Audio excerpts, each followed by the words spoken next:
Welcome to another episode of Courageous Healing.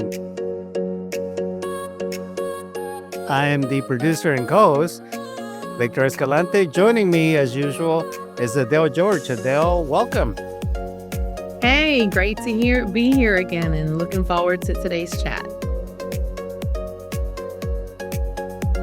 So by now, listeners, you know that Courageous Healing, the book, is out. And Adele, tell us what you've been hearing on your site. Victor, I've gotten a lot of wonderful feedback about our book. A lot of people are really touched and they're really reaching out and saying that they're glad that we did this and that I decided and made the decision to have this book written, or for us to write this book, I should say, so that way you and I, that people. Hold on, let me get my words. I've gotten a lot of really great feedback. And the feedback that I've gotten from people is just how inspiring this book is and how much they appreciate that we took the time to write the book. We've touched a lot of people emotionally, and this book is not an easy read, but it's definitely an inspirational read. So I'm really happy that people are responding to it and sharing their copy with others or recommending with their friends that they buy a copy. And I made sure as a writer that it could be read in one setting to keep you hooked from chapter 1 until the end. So some people are telling you that it's a tearjerker, and it's true. Some of the chapters are very difficult, but we told the story in a very authentic and organic way, so that we wouldn't sugarcoat anything because we wanted to get you the full impact of the story. Yeah, exactly. And so there is no sugarcoating in here, definitely. And the story is pretty straightforward, but it is a really easy read. It's not a very long book, and you can sit down and read it in a couple of hours. But I have a couple people that sit down and read it, and they read it in portions. So it's taken them a little bit to get through it, but I appreciate it either way. All right. So what are we going to talk about today, Adele? Today, we have one of our friends who has read the book before we actually published it. It's my friend, Deborah Guidri. And Deborah, first of all, allow me to thank you for reading the book and giving us a quote. Because, guys, if you open the cover and you go to the first page, her quote is first and on top, because she was willing to read it for us before we went to publish it. But the reason we did that is because of Deborah's expertise. So Deborah, thank you so much for joining us today. I'm really looking forward to sitting down, and I've been really looking forward to having this conversation. So can you give us a little bit more information about your background and your certification into the intervention program that you work with? Well, I thank you for having me. I'm really excited about talking with your listeners as well and about reading the book, which was astounding and very eye-opening, much needed in our society as well. I worked at a local correctional facility where I live, and I worked with incarcerated offenders, some of which had a wide variety of charges, some of which included domestic violence. So I sat down and I talked to both populations of males and females and heard both sides of their stories as a perpetrator and a victim. And it was heartbreaking. And my supervisor had approached me right after that and asked me if I wanted to go through a training for batterers intervention, where I would speak to the batterer side and not the victim side. And of course, I jumped at that chance. So after the training, I went through a program called the Deluth Model, which is based on 10 themes. And it's based around common tactics and behaviors that batterers use. And I started a class at our Lafourche Parish Day Reporting Center, which is a program for ex-offenders on probation or parole supervision. And they have court-ordered misdemeanor supervision. It's a 26-week program that offenders or people who are court mandated to take have to complete in order to meet the requirements of the court system. What was your experience in taking offenders through this program? It was hard, to be honest with you. As a victim at one point of domestic violence, it is hard to hear the stories from the batterer's side. But I look at it like this: you can't know something you don't know. And it depends on how they grew up and what their experiences were when they grew up and what they saw as to the person that they became. In other words, one of the themes we talk about is parenting. And that's the one that I wish we could do for 3 weeks in a row. because that's the one that really opens their eyes. So a lot of our offenders or clients who went through the course, it makes them delve back into their childhood as to what they saw, what they experienced, and why they are or feel the way they do today, that they feel that they can put their hands on someone and it's or manipulate their partner in some kind of a way. Sadly, a lot of these offenders, because I worked also for 10 years in the criminal justice system, they're simply repeating broken patterns of several generations past. And so sadly, when you're born into a family like that, you are really destined to be in the system. Correct, and a lot of them, they didn't even realize that, "Oh gosh, I saw this happen. My dad or my mom did this to their other parent."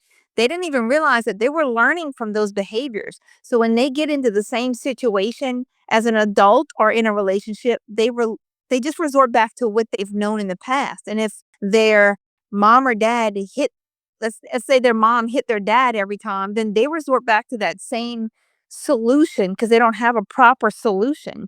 And our course comes in after they've already done that event or they've hit their spouse now. They come to our course and we teach them ways to resolve that or handle it a different way so they don't have to put their hands on somebody or resort to economic abuse or sexual abuse or something like that in order to get their way. They can do it in a peaceful manner and still win. What do you think is one of the key components of this process that they go through? When, or should I say, let me ask that in a different way. When do you start to see the transformation as they go through this 26 weeks course? For some, they've already accepted what they've done and know they need to change before they even come into the course. Once the arrest happens, once the police are involved, it scares them. Some, not till the end. And some, honestly, they don't make that connection. They leave the program and they reoffend and they come back and they got to repeat the course. Or it takes a prison stay for them to open their eyes and realize what's going on. For some, it takes their children coming in and saying, "Hey, mom, dad, I need you to stop this. You're ruining this. You're doing this." Or their older kids don't talk to them anymore. It takes a loss of some kind. The astounding part is when you can see it. Like when you see them come to class the next week and go, "You know what? That thing you told us about doing, I did it. I was able to do it. And it worked. Oh my God, it really worked. So I'm going to keep doing that." And we do a lot of praise and things of that nature, going, "You know what? Just like what you do with children. Oh, you did it. It worked. Let's try a different one. Let's try this." And they get really excited to know that their relationship may not come back to where it was, or they may not get their wife or husband back, but at least they're not arrested. They're peaceful. Their kids are peaceful, and they're making progress with the mistakes they made in the past. And this opens them a path for a better future too.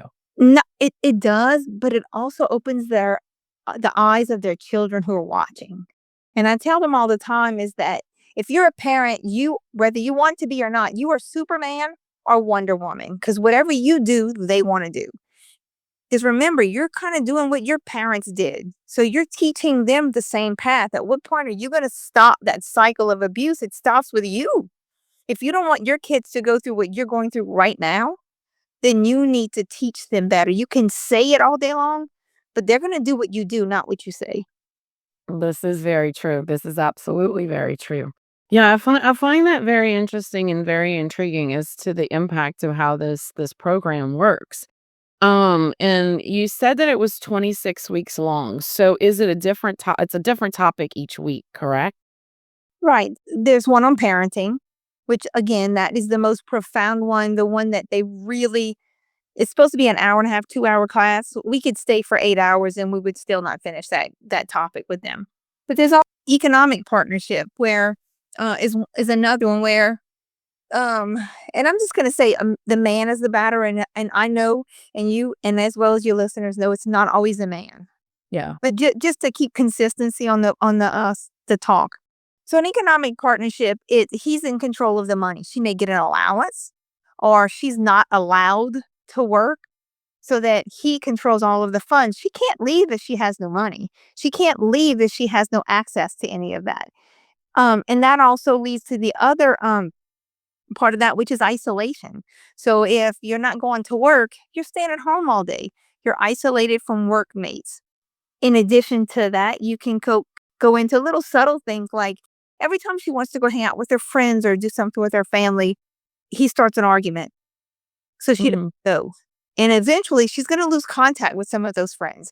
She's going to lose contact with some of those family. They're not going to invite her as much anymore because, she never comes anyway or use those excuses. And she's going to lose contact with those people, which is what the batterer wants because she's less likely to talk to people and find out, hey, he shouldn't be doing that to you. Or those are not positive moves on in your relationship. Those things need to be avoided in some sort of a way.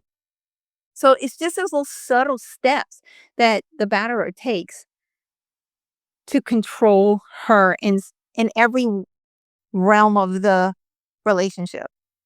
Do you think they know that they're doing the isolation from like in the class and in the course?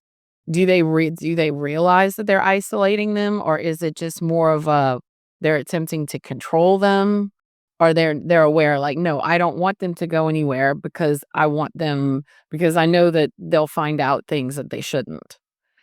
Well, I think it's on both sides. Sometimes that's all the batterer knows how to do. So he doesn't know he's been groomed by his parents or he's seen it happen as he grew up. So he comes in and does the same steps. Sometimes it is on purpose. I don't want her to talk to those people, or I don't like her friends. Her friends are really nosy and they're going to find out what's going on. And then she may talk and leave me. I find it I've always found the isolation part. I mean, it happened to me, and I find the isolation part very interesting because it's so insidious and it doesn't happen quickly.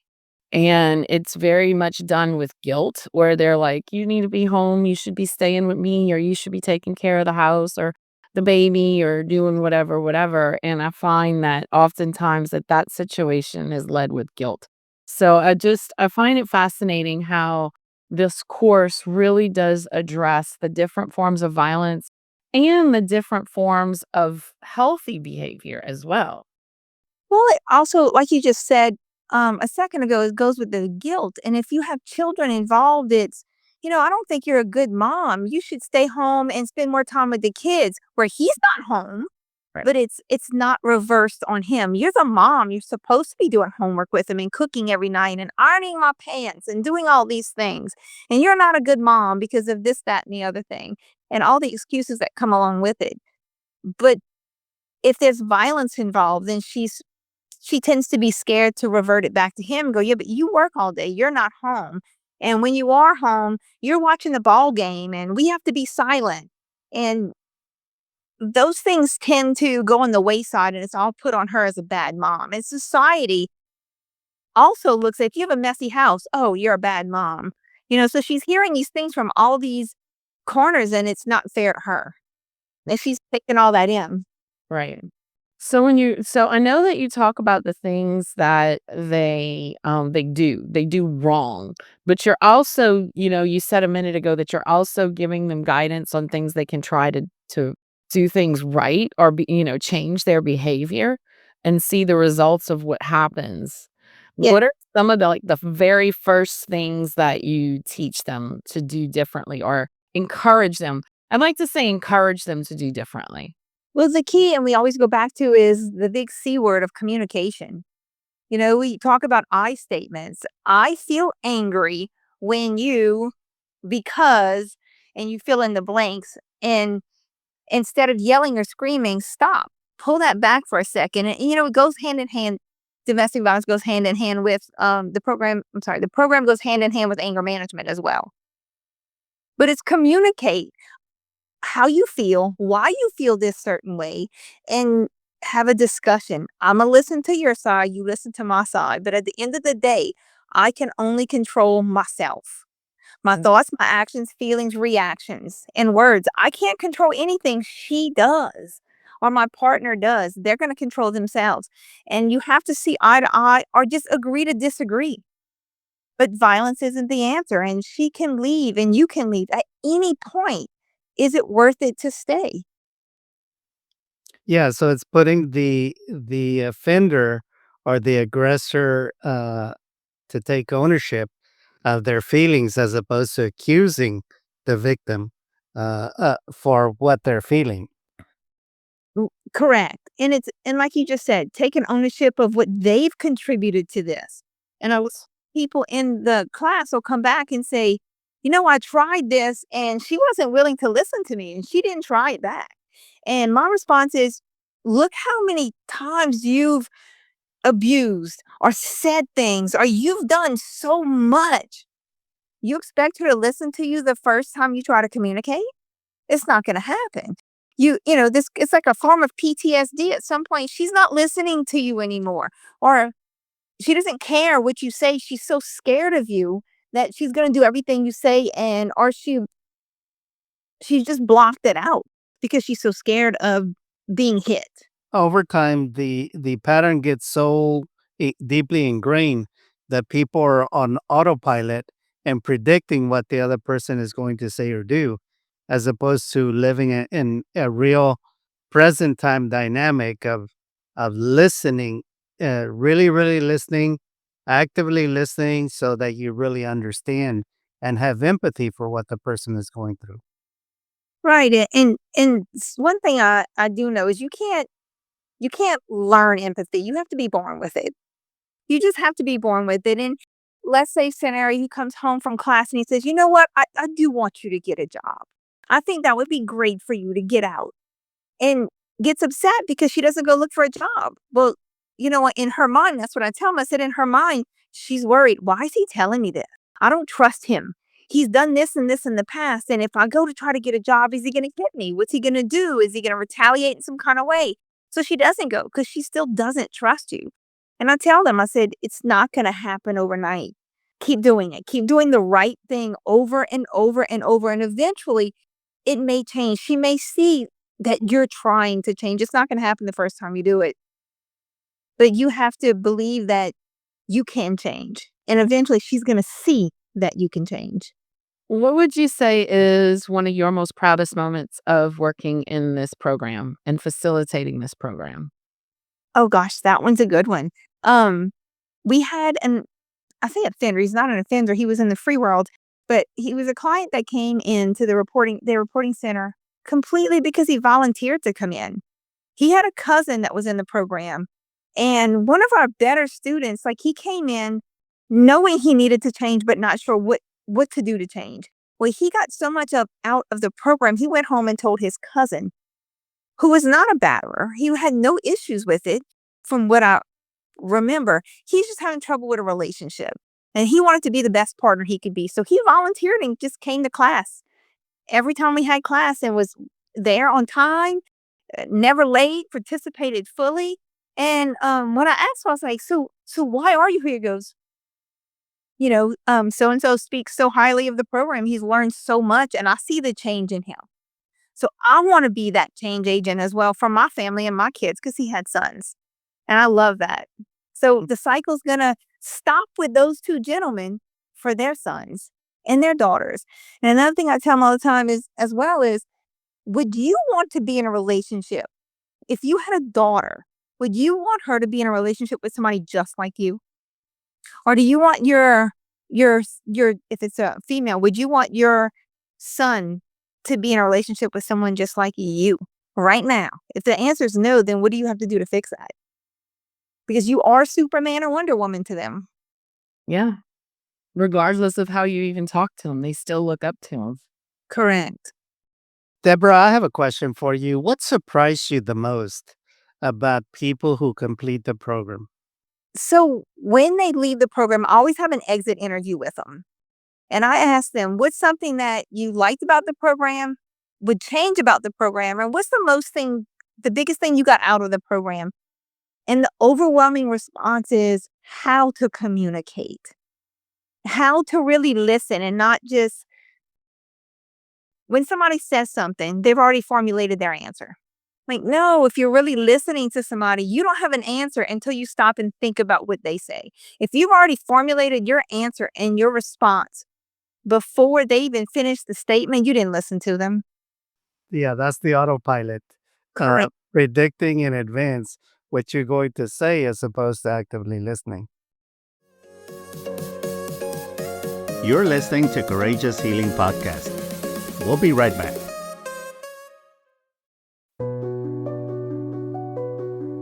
What does it take to rise after the unthinkable?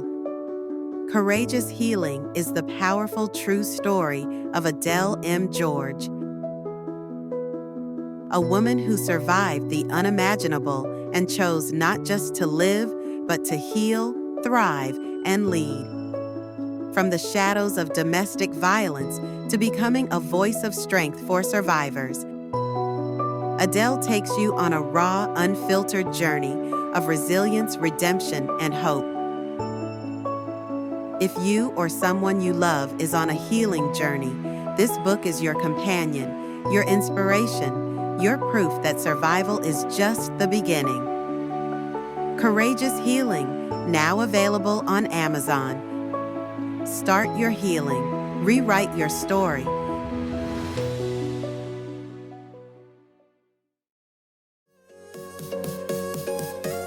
We now return you to the Courageous Healing Podcast. Right. And we do talk a lot about active listening. So the biggest thing is that when they learn how to communicate and that it works, if you really truly listen to someone, Right. they learn to truly listen to you. Meeting of the minds leads to meeting of the hearts. Yes. And I've witnessed, I guess not really witnessed, but I've heard stories that they've been able to salvage relationships after serious abusive situations. They were able to salvage some. And we've got people that came back to us and said, I'm still with her and I'm so excited and this really worked and I couldn't be happy. My kids are happy. I used to tell my offender clients, you guys are little kids in grown men's bodies that you're still afraid. You still don't have the skills for relating in a complex adult world. That's why you need to learn the basics that you were never really taught at home. Right. Right. And when you go back to that, like one of our topics is negotiation. Right. You know, I see little kids all the time that they always want to get their way and parents give in to them. And then they wonder why when they're teenagers, they don't know how to share. They don't know how to listen or they get in trouble all the time because they don't know how to negotiate. So, like I said, one of our topics is negotiate. That stage, they're little tyrants. Yes. Yeah. So, so we'll talk about, like, say, let's say tonight she comes in and says, "Hey, what do you want to do for supper?" And he says, "I want to go to McDonald's." And he's like, "I'm tired of McDonald's. I want to go get Popeyes." I don't know. Can I say names of places? Yes, you can. Hamburger Yes. chicken or whatever. Negotiate. So let's do this. Why don't we eat in tonight and we'll cook burgers? And or why don't we go to McDonald's today and tomorrow we'll do Popeyes instead of going, no, I said I want this and I'm gonna get what I want. Why don't you listen to what she wants sometimes? Because sometimes she might have a really good idea. Because remember, you got with her because you valued her in some way. So listen to her. I think that's important. I think it's very important that the listening isn't a skill that's frequently taught in general. So I think it's important when, you're in that in a situation where you are the offender, you realize you're only responding to your voice, Right. which is interesting nonetheless, but there's more than just one voice when you're in a relationship. And especially when you're a family, and there's children or other people that are involved. Right. When you refer back to children, you want your children to be obedient, but you don't know how to negotiate and be fair with their mother or your partner. And they're learning that skill from you. And then you get upset when they're a teenager and they're a tyrant and they're getting expelled from school because they don't know how to listen to the teacher. They don't take authority figure seriously. Well, where did they learn it from? They learned it from you. They're going to do what you do and not do what you say. Right. That leads me to an experience in 2025. My partner and I launched a student program in high school, and I began to see the patterns that lead to criminal behavior and institutionalized kids, because again they were into rule breaking, and I was pretty adamant, if you continue to break the rules, if you continue right here at high school to break the rules, and you have antisocial behavior, you are on a path to being in the criminal justice system. So now is the time to wake up, kids, okay? Because if you don't, I can assure you that you're gonna end up in the system. And I can attest to that because I taught school for 23 years in the public and public and private system, and then I worked in a jail. And Yeah. many of my former students incarcerated, and I could have pegged them back then and said, I see your future now," which is a sad case because some of them were disobedient as all get out in second grade or first grade, even much less middle school, which is where most of my teaching was from. But then you look back and look at their parents. Not all parents are to blame to kids' bad behavior. They have free will at some point, but the majority of the I know it's a slippery slope, but the majority of the students that I saw incarcerated that I formerly had, I knew their situation growing up, and we pegged it. We could have pegged it way back then. Their parents weren't present. They weren't the parents who signed test papers. They weren't at open house. They were the parents you would call. I had students I'd call in high school, and I had a mom tell me, "Call the police. That's what I do when he acts up." Like, all right, We actually begin to see the deeper connection, and so we engaged with parents, and we made parents aware of how their lack of engagement, their lack of proper discipline, and proper grooming them to be adults, well-adjusted adults, was leading to their kids' downfall. So it was very positively received because excuse me, a lot of parents didn't know the connection that, they were trying to be lenient with their kids, trying to be friends, and you can't be friends with your kids. You gotta right. be a parent. That's a big one. And I just want to reiterate, not all parents are the cause of their kids' bad behavior. Again, they have free will. And I've seen really good parents have kids that are incarcerated because that they have free will and they're going to make their own choices. Some Right. with drugs and things like that that change their behavior and change their chemical makeup and stuff. But parents are the key from the beginning. They are, definitely. I mean, I mean, from, at a very young age, they're the parents. I mean, they're the child's biggest influence Correct. outside of the education system that they're in at the time. They're the biggest influence. Right. We had one of the things we have is using intimidation, and that's a tactic that batterers use. And if the kids are seeing their mom, I'm gonna go back with him being the abuser. If they see their mom being intimidated or bullied by their dad or their father figure in the household, that's what they know how to do. And then they're gonna go to school, and that's how dad gets what he wants by bullying her and using intimidation. And I can get what I want by doing the same thing. And the sad thing is if it's a male child, he has zero respect usually for females in general. And he tends to do the same thing to females that his dad did to his mom. And if it's a daughter, she tends to find a mate or a partner that will to her what her father has done to her mother.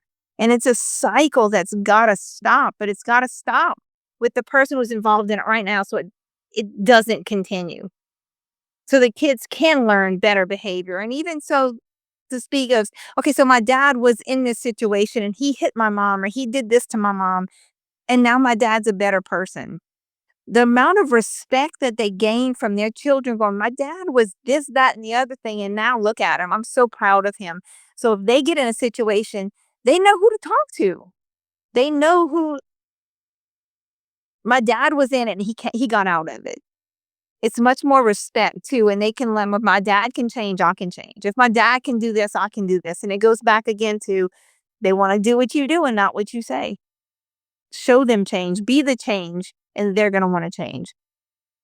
Well, and it's again, it's not only they're going to want to change, but it's an opportunity to intervene, and it's an opportunity to actually step in front of them as a human being who knows the right and knows the wrong. And I mean, Victor and I have had this conversation multiple times. We don't know what we don't know. And it's very easy for a woman to walk into an abusive situation if they've not been that they don't if they haven't developed self-confidence, or they haven't developed some sort of self-awareness, or even that they know that being pushed around and spoken to in a disrespectful way is inappropriate because they're so used to it, they don't know that it's okay. And the same thing goes for boys. They're taught, boys are taught from a young age not to cry. That doesn't even have to be an abusive household. How many times have you heard that? Oh, boy, don't cry like a baby. That's just a way for them to all of a sudden bottle everything up. And that's damaging in itself. And then from that point on, they don't want to be called out for being a sissy or having feelings. So then they start to toughen up. And it could be something just as simple as that, on top of, any negative talk that's in the house. Right. And to add to that, it also goes back to that's why men are less likely to report abuse because they look like a sissy. How in the world did a woman beat you up, or how did a woman control you in some sort of way? Well, because they're scared to, or not scared to, but they are less likely to report those things because, I'm a man. Women don't dominate men, less likely to report it. Yep. And let's also just talk about the fact that there's fewer resources available for men anyway. Men can't go to a shelter. There's no shelters for men. Correct. So on top of it, even if they get away, the resources that are available to them are minimal. And it's something that's been, and not to really change the subject off of what we're doing, but something to point out is that because in the LGBTQIA, it happens, and so there are more men, unfortunately, that are in abusive situations, and they don't necessarily have resources available to them. So something like this, so even just, going through this program in general is not only life-changing, but it's inspiring. And I can only imagine that you got inspired to see how a lot of people, how much I can't imagine, like, for me, things like this have an effect on me as well. And to see people grow and develop and see that there's possibilities outside of the difficulties just is inspiring to me. Well, it's great when I see people in the class own up to what they've done. They finally were able to admit, you know what, I should not have done, and not hear the but after it. Own up to it. Mhm. It makes it's amazing to see the growth. Absolutely. Yeah, Adele and I are on this mission that even if we stop one person from becoming another Chad that murdered and raped multiple women, our efforts will have been worth it. Oh, absolutely. Absolutely. Yeah, absolutely. And it's a big deal. And you're a part of this. You are a cog in the wheel. Is That's that right. right? And you're having the same effect that we are. It's a cog in the wheel because, after talking with you, and Victor knows because I got really inspired after talking with you. Um, you know, Even bringing to the forefront offenders has become an important part of this conversation that he and I have. So we're really wanting to talk, when we talk about courageous healing, we talk about it from both sides because we want people to heal and not continue this type of abuse, whether it's they're the abuser or they're the victim. So it's really important to both of us. And Victor's had a history of working in the criminal justice system. So it's important to both of us as well that the offenders know that they can turn their life around and they don't have to end up being like Chad. They don't have to get to that point. That not only is there support like the program that you're running, but there's also just support for them in general through mental health care. And which is, we can do a whole nother subject on which falling short on healthcare, but it's just important that they know that they can get the help, that they have value, they have worthiness, and that they deserve it, and that they deserve to be a healthy human being. Right. Then it's okay to ask for help. You're not Superman. Ask for help. It's Yes, there. So exactly. And I'm not sure if the listeners know, but Adele came and spoke at the correctional complex where I worked at to both male and female offenders. And it was pretty astounding and eye opening in that some of the females were both batterers as well as victims.